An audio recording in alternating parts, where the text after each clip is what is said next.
Bienvenidos a Los Maestros del Valor, el primer programa de evaluación en México. El día de hoy conoceremos al maestro Eugenio Montejano Morán.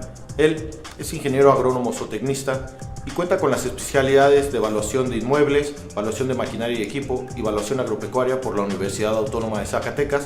Además, cuenta con la maestría en evaluación. Lo hemos invitado para hablar sobre evaluación de terrenos en transición en la periferia urbana y su impacto en la plusvalía. Así que acompáñenme a conocer al maestro Eugenio Montejano Morán, que nos hablará un poco más acerca de los territorios que circundan la mancha urbana y que están comprendidos entre los límites del campo y la ciudad. Bueno, pues bienvenido maestro Eugenio Montejano Morán, pues muchas gracias por haber aceptado la entrevista. Lo hemos invitado para que nos platique acerca de su ponencia, la cual presentó en el Congreso, en el simposio organizado por el INVAF, el Simposio Nacional de Evaluación Rural e Internacional de Evaluación Rural, en la ciudad de Morelia, de manera virtual. Bueno, pues muchas gracias por haber aceptado esta entrevista, maestro Eugenio. Gracias. Sí. Y bueno, pues nos gustaría que nos comenzar para definir, recordemos, este es un programa pues dirigido a estudiantes de especialidad, de maestría, que nos comentara pues cómo se define un terreno en transición, maestro Eugenio. Bien. La transición es un cambio que se debe al crecimiento poblacional. Entonces, se puede discutir en varias formas. El crecimiento viene de lo rural a lo urbano.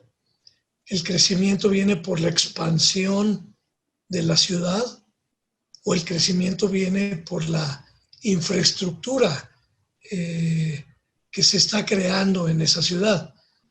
En sí, la plusvalía, la transición, en pocas palabras, es un cambio que se va dando sin que uno lo propaga directamente. Todo esto es indirecto. Viene de la gente del campo a la ciudad o de la expansión de la ciudad. Y por ejemplo, bueno, en este caso, o sea, entonces tendríamos uno que es el campo y otro la ciudad. ¿Y hasta dónde podríamos definir que es transición rural-urbano y cuál es el efecto de la plusvalía? Sí. La transición en cuanto a lo rural se refiere son en aquellos lugares en donde la ciudad ya es muy próxima, la ciudad está muy cercana, hay vías de comunicación para llegar a esos lugares y la gente que vive en las áreas rurales por lo general tiende a irse a las ciudades por el trabajo, por nuevas oportunidades, por el estudio, etcétera. Entonces, esa expansión rural se debe más que nada a dejar las áreas que antes eran agropecuarias, las que tienen menos oportunidades o que están más cerca de la ciudad. Ok. Eso es. Y por ejemplo, dentro de los argumentos de su ponencia plantea que las colindancias entre las zonas rurales y urbanas sufren transformaciones o son dinámicas. ¿Nos puede comentar un poco acerca de eso? Sí. El dinamismo yo creo que empieza en la zona urbana de las grandes ciudades. Podemos poner un ejemplo muy común, los anillos periféricos. Los anillos periféricos es una infraestructura que crea pues los propios gobiernos municipales, estatales o federales, con el fin de dar un desahogo a la rama vehicular que se acerca a las ciudades o que está de paso por las ciudades. Pero esos anillos periféricos nos dan la pauta para el seguimiento de la transición de los terrenos que están del medio rural al urbano y de los que están en crecimiento por causas de la expansión urbana. Había escrito algo de que principalmente esos anillos periféricos se deben al desarrollo urbano. Ok. Y por ejemplo, entonces, los anillos periféricos, pues en algunas ciudades como Morelia hay 3, aquí en Querétaro había uno, así de los 80s, y ahora hicieron otro. O sea, cuando van creciendo los anillos, las zonas en transición se van moviendo, ¿verdad? Con ellos, más o menos. ¿Es una referencia, los anillos periféricos?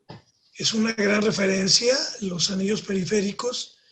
¿Y por qué? Decía yo que cuando el medio rural, la gente rural tiende a las ciudades por diversos motivos, por trabajo, por la educación, por vivir en zonas donde al menos les den los servicios básicos, eh, tiende a que muchas áreas de esa zona periférica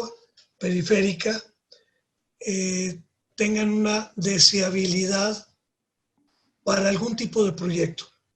Y si clasificamos la cuestión de transición en habitacional, en industrial, en turística, en servicios, lo vemos muy fácil. Hablamos por ejemplo, Querétaro. Querétaro en los años 80, entre el poblado que está muy cercano a Querétaro, que está distante más o menos 25 kilómetros, pues estaba muy lejos, ¿sí? Pero tenía una zona industrial de por medio, tenía una zona habitacional de diversos fraccionamientos campestres y poblaciones, y tenía una vía de comunicación muy importante de lo que es la carretera 57, que hoy le han dado otro nombre a esa carretera desde Querétaro hasta San Luis Potosí. Tal es el caso que hoy Santa Rosa de Jáuregui ya está urbana a la ciudad de Querétaro. Está muy cercana a la zona industrial de Querétaro. Ha tenido mucha influencia de nuevos fraccionamientos. Entonces, la tierra rural que se ha anexado a toda esa zona es una tierra que, por la cercanía a toda esta influencia urbana, tiene valores ya muy diferentes a lo que tenía anteriormente. ¿Sí? Sí, sí. Por ejemplo, bueno, yo que vivo aquí en Querétaro, antes estaba Juriquilla, bueno, era urbano. Luego como zonas transición, luego Ejido, luego otra vez transición y luego Santa Rosa. Y hoy eso ya se cerró. Juriquilla y Santa Rosa ya se conectan por un pavimento asfaltado y lo que había ahí rural, pues ya desapareció, ya hay todo ese asfalto. O sea, ya es como si fueran colonias, obviamente de diferente nivel social, pero sería eso lo que dice, que si ahí había una tierra que era rural y ya quedó en medio de urbano, se fue, ¿no? Por el efecto de la plusvalía. Pero, por ejemplo, de aquí me surge una pregunta. Uno de los argumentos que plantea es como la indefinición, porque la otra vez platicaba con el maestro Rosalío, del director del Centro de Valores, Sí. y dice, bueno, por ejemplo, pues para un catastro te dice, no, pues si tiene 2 o 3 servicios ya es urbano, si tiene 1 o 2 puede ser rústico, etcétera.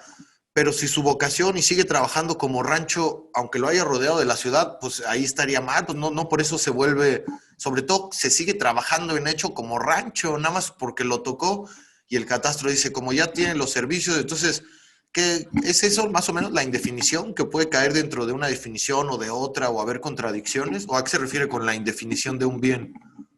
Sí, es eso particularmente. Un rancho que está en la ciudad, pues tiene una influencia urbana, tiene un impacto urbano.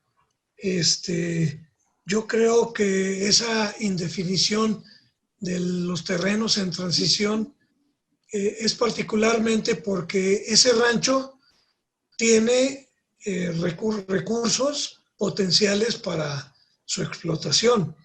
Un pozo profundo que muchas de las tierras periféricas no la tienen, pero que ese pozo profundo puede, de acuerdo a los usos del agua, puede convertirse en un pozo para uso habitacional, el agua para ese uso, y tiene mucho potencial para el cambio a urbano. Algo que ahorita comentaste, Francisco, de que estaba la zona urbana, había una parte de ejido, luego otras poblaciones. A raíz del artículo 27, de los cambios que ha habido desde el gobiernos anteriores, se puede ya modificar mucho la tierra ejidal por diversos aspectos que le dio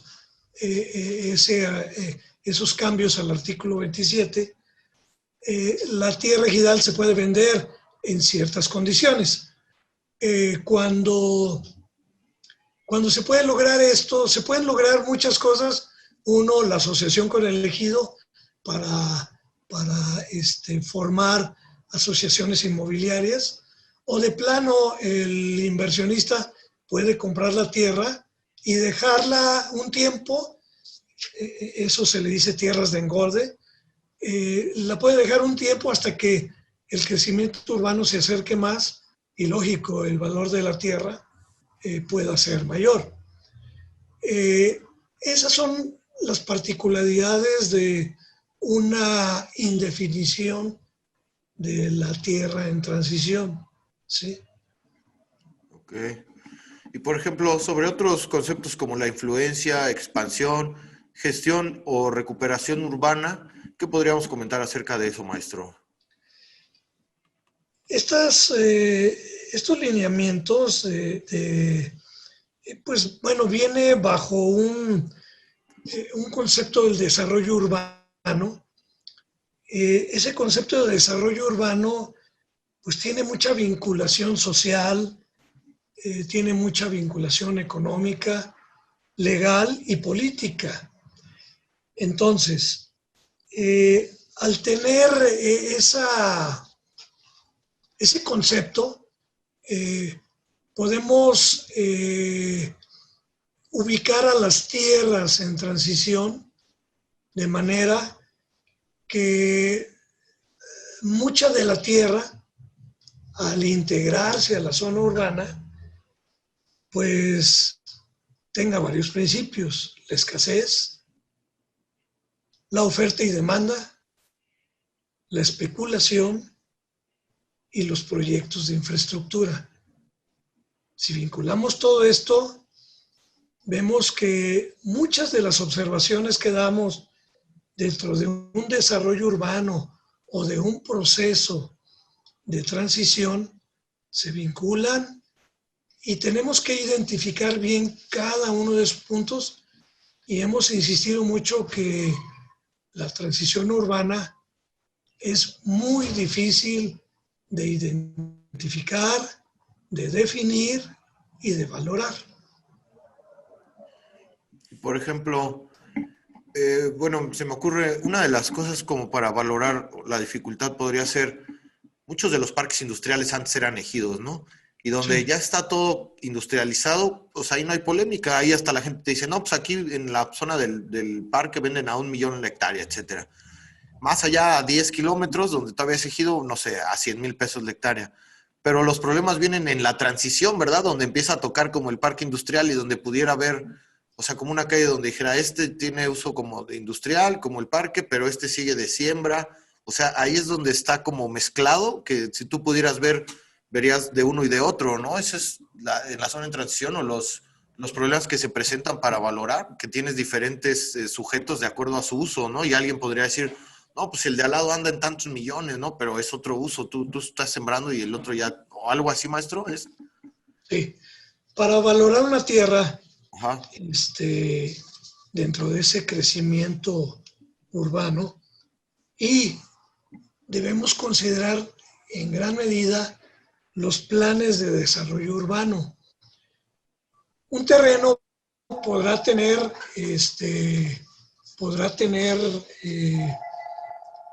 pues, un uso de suelo, pero convenido. Un uso de suelo que puede tener varias cuestiones. Uno, esos usos de suelo son trámites que debemos de considerar, que un predio lo puede tener, otro predio no lo puede tener, ¿sí? Uno lo pudo haber sido autorizado y del otro predio no pudo haber sido autorizado. Entonces, la característica no va a ser la misma para un terreno que tiene o no las particularidades de un terreno que va hacia lo urbano. ¿Sí? Tenemos terrenos agropecuarios que como tal los podemos seguir evaluando, están cercanos a la mancha urbana, pero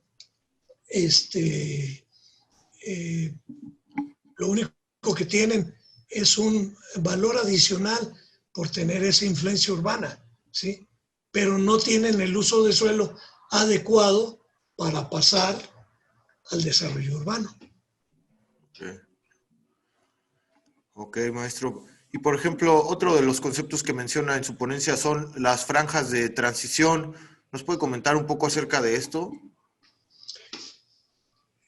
Claro que sí. Las franjas en transición las ubicamos como ejemplo en los anillos periféricos.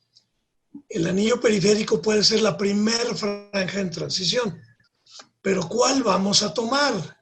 El evaluador debe estar muy entendido y tener conocimiento de la zona, de que si el anillo periférico agarra la franja inicial dentro del anillo periférico o agarra la franja inicial fuera del anillo periférico. Esto lo hemos visto en todos esos anillos periféricos, en que se han puesto por lo general pues empresas industriales que se ponen fuera del anillo periférico y ya le dan una franja, la primer o franja de transición, con un fondo que ya entra dentro de los planes de desarrollo urbano, con un fondo de 50 o 100 metros según el municipio. Esa sería la franja en transición, con valores muy característicos del mercado. La segunda franja en transición, el evaluador es el que tiene que definir, bueno, le voy a dar los 50 metros de fondo o le doy 100 metros de fondo. Y llegar a las franjas adecuadas para que no se aleje tanto la última franja que estamos analizando. Es decir, si nos vamos a ir a 10 franjas, vamos a estar alejados, si le damos un fondo de 100 metros, vamos a estar alejados 1 kilómetro. Ya es mucho porque el área que circunda va a ser muchísimo. La segunda en transición, la primera, segunda o hasta la quinta franja en transición podrán tener 50 metros de fondo, ¿sí? Y el valor que le vamos a dar, el evaluador debe de tener el conocimiento para decir, si la franja inicial, la franja en transición valía 100 pesos, a las siguientes 5 franjas les voy a ir bajando porcentualmente un 5 o un 10% conforme se vaya alejando de mi franja en transición. Al final vamos a tener valor de la franja en transición y valores de las 5 franjas que el evaluador imaginó o el evaluador puso como detalle para su trabajo evaluatorio, ¿sí? Estas franjas se irán multiplicando por el valor de la franja en transición. Si valía 100 pesos, la siguiente franja valdrá el 95%, la siguiente franja valdrá el 90%, hasta llegar a la quinta franja, no menor al 70%. Y vamos a tener una serie de valores que, si los vamos sumando, nos va a dar una general de valor en todo el terreno que estemos analizando. Si de la quinta franja en adelante nos sobra a un terreno, se va a valores agropecuarios, ¿sí? Ya todo el resto que quede, y todos esos valores se sumarán y se le dará a todo el terreno que estamos analizando. Ok, sí. Perfecto. Por ejemplo, en su ponencia menciona el uso de 10 variables y el factor transición. ¿Puede comentarnos un poco sobre esta metodología? Sí. Dentro de los planes de desarrollo urbano, para los terrenos en transición, se propuso tener esas 10 variables, empezando por la influencia urbana. ¿Cómo la podemos conceptuar la influencia urbana? Pues por el uso de suelo, por los servicios que estén cercanos o muy alejados al terreno, servicios principalmente energía eléctrica, agua potable. Drenaje sería muy difícil, pero serían esos dos primeros servicios que se acercan a terrenos en transición. Los planes de desarrollo urbano, por lo general, lo vemos mucho en los mapas que maneja, por ejemplo, Catastro. Ellos lo ponen en dibujitos, azul, rojo, amarillo, y los colores nos dan unas ciertas características del suelo. El amarillo a lo mejor va a ser la expansión urbana, ¿sí? El verde va a ser zona agropecuaria, ¿sí?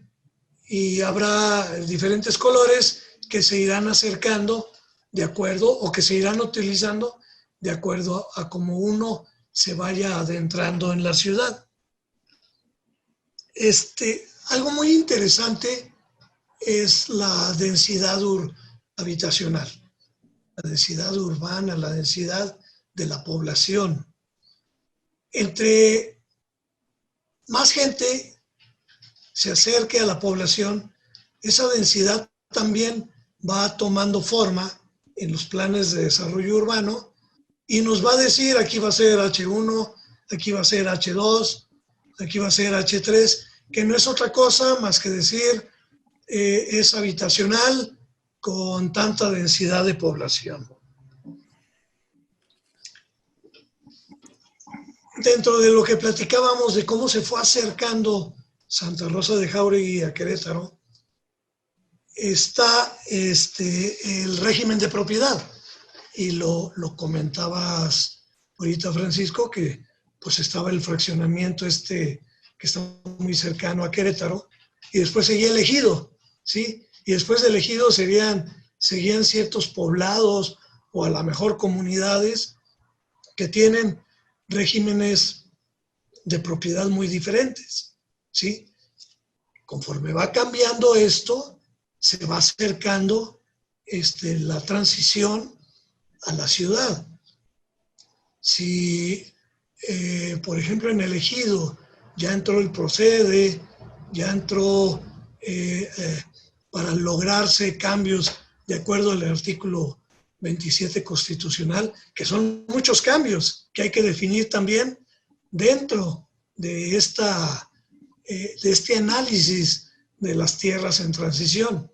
O sea que no nomás nos quedamos en el aspecto urbano, también hay que ver el aspecto agropecuario, cómo ha ido cambiando la clasificación de la tierra por causas de los cambios al artículo 27 constitucional. Y eso nos hace ver que también debemos de analizar la tierra por ese tipo de cambios. Estoy viendo aquí, por ejemplo, la infraestructura.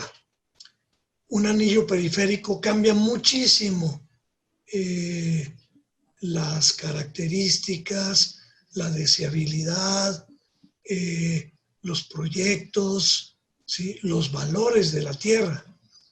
Y eso hace también que las tierras en transición cambien. Ha habido anillos periféricos que han atravesado un ejido, ¿sí? Y sin embargo, si el ejido quisiera, ahí se quedaba como ejido.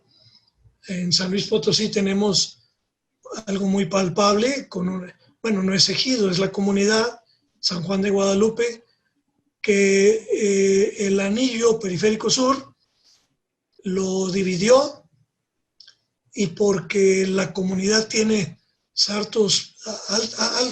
algunos privilegios muy diferentes al ejido y muy diferentes a la pequeña propiedad, se han mantenido ahí y no dejan que haya un crecimiento urbano, un crecimiento adecuado en la mancha urbana. Y ya tiene más de 30 años este asunto, no se resuelve. Se ha visto que para catastro tiene más de 40,000 predios que ya son urbanos, pero que están dentro de la comunidad y no pagan ningún tipo de impuesto predial. Entonces, eso también es algo que hay que analizar. Dentro de la misma clasificación, pues está el mercado de oferta y demanda. Dentro de los principios, pues está la deseabilidad que tenga ese mercado, que es lo que pasa en zonas donde habitacionales, donde es muy deseable vivir ahí, ¿verdad? Los proyectos se transforman, y es donde yo iba, el H1, el H2, el H3. Hay proyectos que están muy cercanos a zonas industriales, que les conviene más tener el H3, o privadas habitacionales para funcionarios que caen en el H2, ¿verdad? Estas son algunas de las características para determinar esa variable que podemos aplicar a un terreno que ya hemos identificado como terreno en transición. Ok. Bien. Bueno, y finalmente, ¿cuáles son tus conclusiones sobre la ponencia que presentaste, Eugenio? Algo muy, muy interesante y que debemos de tomar en cuenta, sobre todo el profesional en la evaluación, que si presentamos un método de evaluación para estimar el valor de los terrenos en transición, en un caso que se ubique en la periferia urbana de las ciudades, independientemente de ello, podemos medir la plusvalía.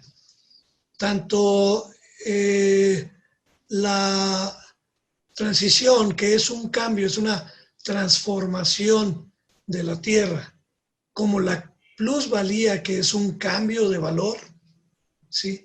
Son dos aspectos muy interesantes que en la evaluación se han ido aplicando muy poco. Se han ido aplicando, sí, para conceptuar ese tipo de terrenos.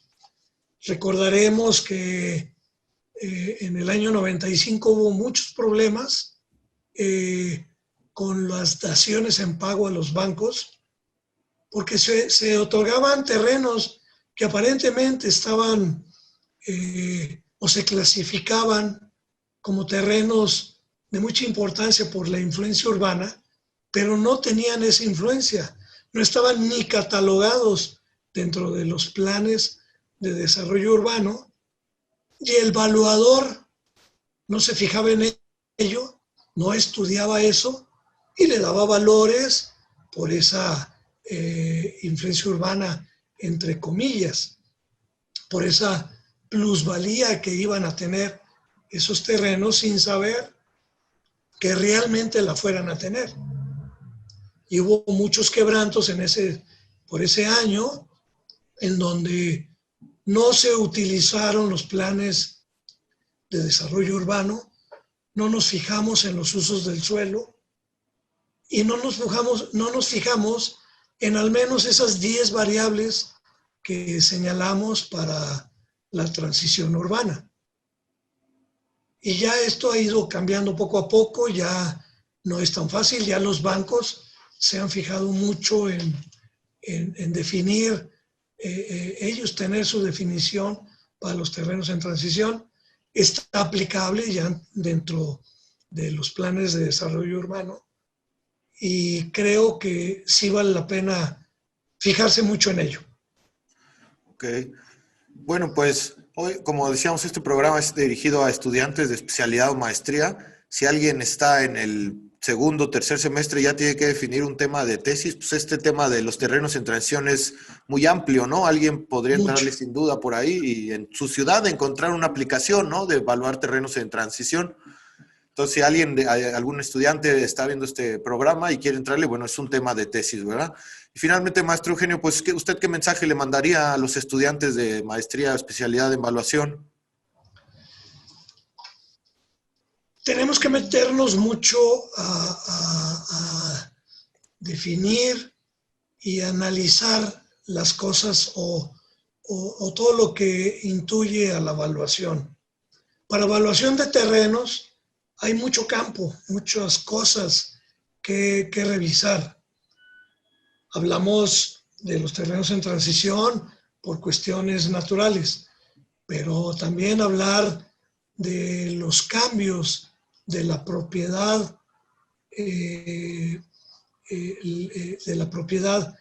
ya sea de terrenos, predios ejidales próximos a las manchas urbanas, hablar de los predios comunales, que es lo más difícil que podemos encontrar para definir o para darle seguridad a la propiedad.